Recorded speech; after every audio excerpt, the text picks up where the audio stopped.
الحمد للہ رب العالمین والصلاة والسلام علی رسولہ الکریم اما بعد فاعوذ باللہ من الشیطان الرجیم بسم اللہ الرحمن الرحیم ان الشرک لظلم عظیم صدق اللہ العظیم۔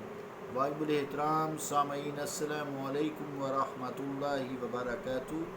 آیت کریمہ کا ترجمہ یوں ہے کہ بے شک شرک عظیم ظلم ہے، اللہ کا قول سچا ہے جو بڑی ہی عظمت والا ہے۔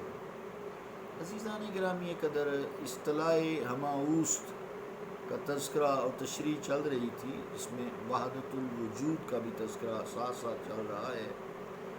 تو اس کو نہ سمجھنے کی وجہ سے جو بزرگان دین ہیں، مشائخ ہیں، اللہ کے قرب والے ہیں، اللہ کے ولی ہیں، جن کو اللہ نے کہا ہے، انہوں نے خود نہیں کہا۔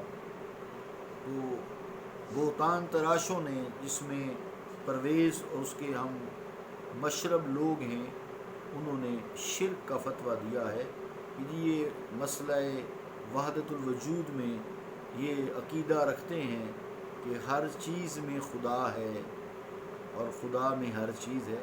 یہ تو سراسر مشرکانہ عقیدہ ہے، عام فہم بھی بندہ سمجھ سکتا ہے۔ تو ایسے قرآن و حدیث کے جو عالم ہیں، علماء خیر ہیں، اولیاء کرام ہیں، وہ کیسے یہ عقیدہ رکھ سکتے ہیں؟ تو کہنے کا مقصد یہ ہے کہ مسئلہ وحدت وجود اور ہماوست کشف اور حال سے تعلق رکھتا ہے، محض قال اور عقل سے نہیں۔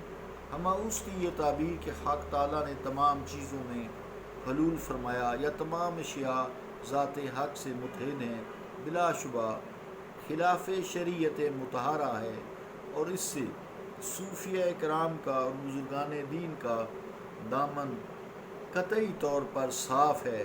اگر ہماوست کی یہ تعبیر ہو کہ تمام اشیاء صفات الہیہ کے مظاہر ہیں، جتنی بھی یہ اشیاء ہیں اللہ تعالیٰ کی صفات کا اظہار کرتی ہیں، جیسے آئینہ ہے، دیکھنے والے کی صورت کی صفات آئینہ میں بالکل ہو بہو، جب شیشہ دیکھتے ہیں آئینہ ہو بہو، جب کوئی شخص دیکھتا ہے، جیسے یہ موبائل ہے، تو ہو بہو وہی چیز ظاہر ہوتی ہے، لیکن نہ تو وہ آئینہ میں حلول کیے ہوئے ہوتا ہے اور نہ اس سے متحد ہوتا ہے، نہ اس میں حل ہوتا ہے۔ اس سے تو جسٹ ایک تعلق ہے جو اس کی شکل و صورت کو یا جسم کو ظاہر کر رہا ہے، بالکل اسی طرح جیسے وہ ہے۔ تو اس میں تو حلول نہیں ہوتا۔ تو اس کی اگر یہ تعبیر کی جائے تو بات سمجھ میں آ جاتی ہے۔ اس تعبیر کو عارف رومی رحمۃ اللہ علیہ نے اپنے ایک شعر میں اس طرح سمجھا ہے، فرماتے ہیں: چوں تو در آئینہ خانہ می روی، چوں تو در آئینہ خانہ می روی، گرچہ یک باشی تو صدہا می شوی۔ یعنی مراد یہ ہے کہ جیسے آئینہ خانہ میں ایک ذات ہر آئینے میں نظر آتی ہے، سب اس کا عکس ہے، آئینے میں یہ عکس ہے اور پرتو ہے، وہ خود بآئینہ ہرگز نہیں ہوتا، اصل تو نہیں ہوتا۔ چنانچہ اس لیے یہ کہنا کہ اللہ تعالیٰ کی ذات و صفات کائنات کی ہر شے میں حلول کیے ہوئے ہیں، سراسر باطل ہے۔ چنانچہ حضرت قبلہ عالم پیر میلی شاہ صاحب گولڑوی رحمۃ اللہ علیہ کی جو مکتوبات ہیں، اس کے صفحہ 173 پر ایک سوال کے جواب میں اظہار فرمایا گیا ہے کہ ہماوست میں او کا جو مرجع ہے وہ حق سبحانہ تعالی من حیث ذات نہیں، من حیث ذات نہیں بلکہ من حیث ظہور ہے، یعنی یہ ذات نہیں بلکہ اس کا ظہور ہے، جسے آئینے کے سامنے کسی چیز کا ظاہر ہونا ہوتا ہے۔ کما صرح بہ الشیخ الاکبر رضی اللہ تعالی عنہ برارا فی الفتوحات سبحانہ و تعالی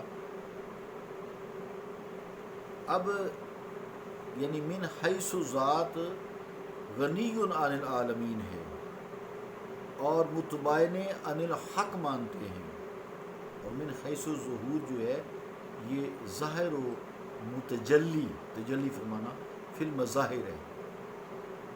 تھوڑے سے الفاظ مشکل ہو گئے آج، علماء کو خوب سمجھ آ جاتے ہیں۔ حضرت شاہ عبدالعزیز محدث دہلوی رحمۃ اللہ علیہ کے فتاویٰ جو ترجمہ ہوئے ہیں اردو میں، اس کے صفحہ 56 میں بھی ایسی ہی تفصیل مذکور ہے۔ آئینے کی مثال سے یہ بات خوب سمجھ آ جاتی ہے کہ آئینے میں جو چیز نظر آ رہی ہوتی ہے اس کے سامنے کھڑے ہو جائیں تو وہ آپ کی ذات و صفات کا اظہار کرتی ہے، لیکن وہ ہوتی نہیں ہے، جسٹ اظہار کرتی ہے، تو پھر بات سمجھ آ جاتی ہے۔ تو آج ہی ہم نے ایک بات کو پورا کیا، کل انشاءاللہ چھٹی ہے، پرسوں سے اکابر امت کے خلاف جو معاندین کی شر انگیز سازشیں ہیں اور اب ہو رہی ہیں مزید اس موجودہ پرفتن دور میں، اور اللہ تعالیٰ ہمیں اس سے محفوظ رکھے۔ صلی اللہ تعالیٰ علی رسول خیر خلقہ محمد وعلی آلہ وصحبہ اجمعین برحمتک یا ارحم الراحمین۔